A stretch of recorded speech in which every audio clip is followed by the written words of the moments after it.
Radio Berlin 88.8. Hey Music mit Jürgen Jürgens.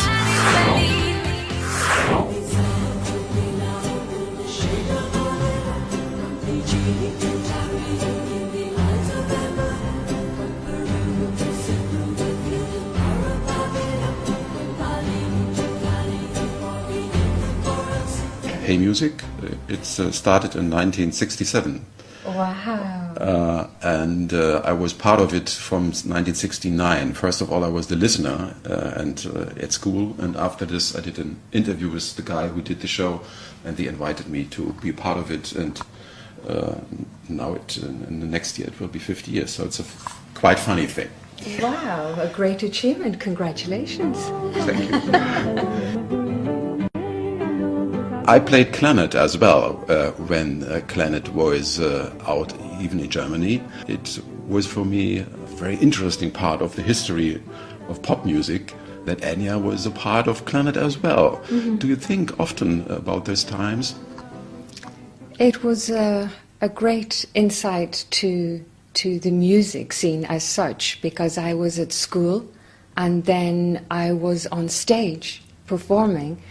And I really enjoyed it, but musically I felt I had studied classical music. I had a lot of interest with Nicky Ryan on experimenting on music.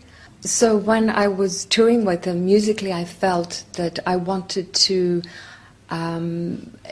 change my direction of music, to write music. And at the time it was Nicky Ryan who was doing live sound and managing clarinet, and he was the one who decided to ask me to join the group because he felt they needed new musical element, and I played piano and keyboards and then another vocal harmony. But on talking to Nicky, he had this wonderful idea about using the voice as an instrument. And that's where we decided, this is very interesting. So I wanted to write music, he wanted to experiment with sort of the voice accompanying the lead vocal as a sound. So it was quite exciting. So that's how I ended up working on my music. That is what I was wondering, that when I heard that you started as a classic pianist, it always sounded more than an experiment. It's a carpet, a musical carpet. Like a wall of sound. Yeah. There is, there's so many elements within the music. And for me, Irish traditional music is there because of the melancholy side of Irish traditional music. And Irish traditional music is always in a minor key. And that is something that was pointed out to me, that melancholy minor element is very much in the melodies I write. But then you hear a lot of, in the arrangements of classical music, the pizzicatos, the arpeggiated sort of strings and the piano.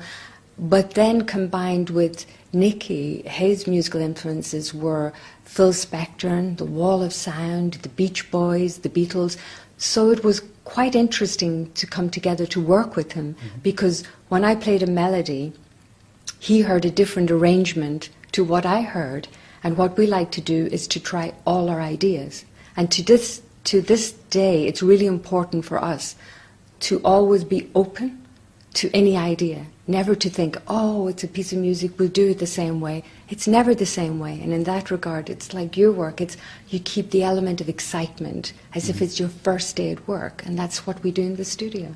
I think it's very adorable that something that is totally against pop music today, that is successful. Could you imagine why? It's so, it was so strange with the first album, Watermark, because in a very positive way, I really enjoyed working on the album, my first solo album, and I was singing in Gaelic, I was singing in Latin, instrumental piano piece, Ornoco Flow, so all the songs were very diverse. And to listen to the radio, there was nothing really the same as what I was doing, but I was enjoying it so much. And that's what I was hoping that would transcend to other people, that they would enjoy the music, but that they could hear how exciting it was to work with Nikki and with Roma, and to find a sound and to, you know, to feel the freedom to write any sort of genre music for me, because it felt like when people bought Watermark because they heard Orinoco Flow, it wasn't 12 songs of Orinoco Flow. It was very different, the music. And so to me, that was a factor that was very important, that people could pick up on the excitement, a risk factor musically as well. But I enjoyed it so much. And I think that that's why people took to the music.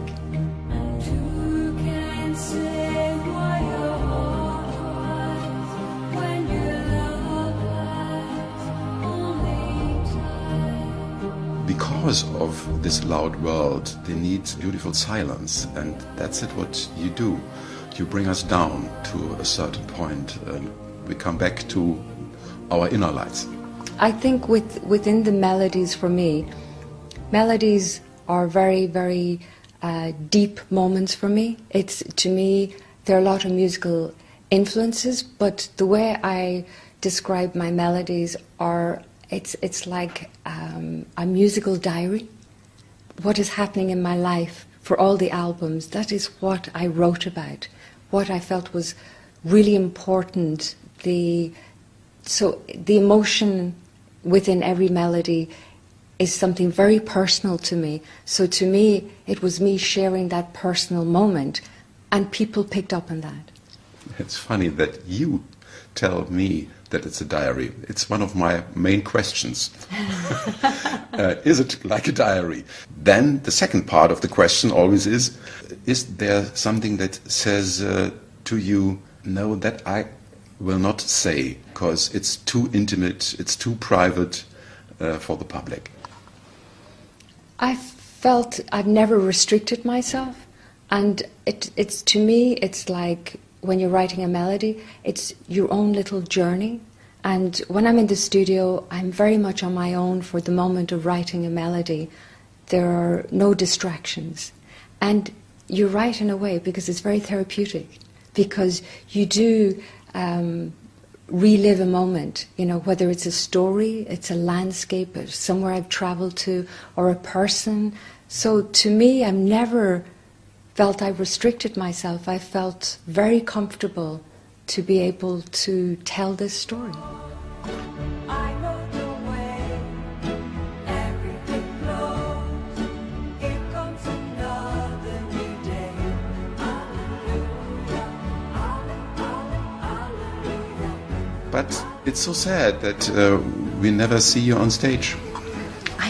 I know, and that has to go back to the fact of the way I work, because of the amount of time to put an album together. Each album has really been 3 years. With Watermark, it was 3 years before Shepherd Moon's 3 years before Memory Trees, and each time a lot of time dedicated to the work in the studio. And because of the success of the music, it wasn't necessary for the first albums that we were talking about touring, because the priority was to work on the next album. That was because of, there was a clause in my record company, with my record company when I signed with them, because I'd worked with soundtrack first of all, with film, and it was very exciting to do my first solo album. But because of the way I worked, very slowly, I said to them, if you don't mind, it will be 2 to 3 years between each album. And because I was an unknown artist, they said, oh, that is fine. But because of the success of Watermark, they then felt the priority was that as soon as I did promotion, that I would go back to the studio to begin the next album. So it wasn't something we thought about. They felt because their sales had surpassed what they expected, I didn't need to tour the albums as such. So they felt the music sold by itself. So they felt the priority always was the studio work.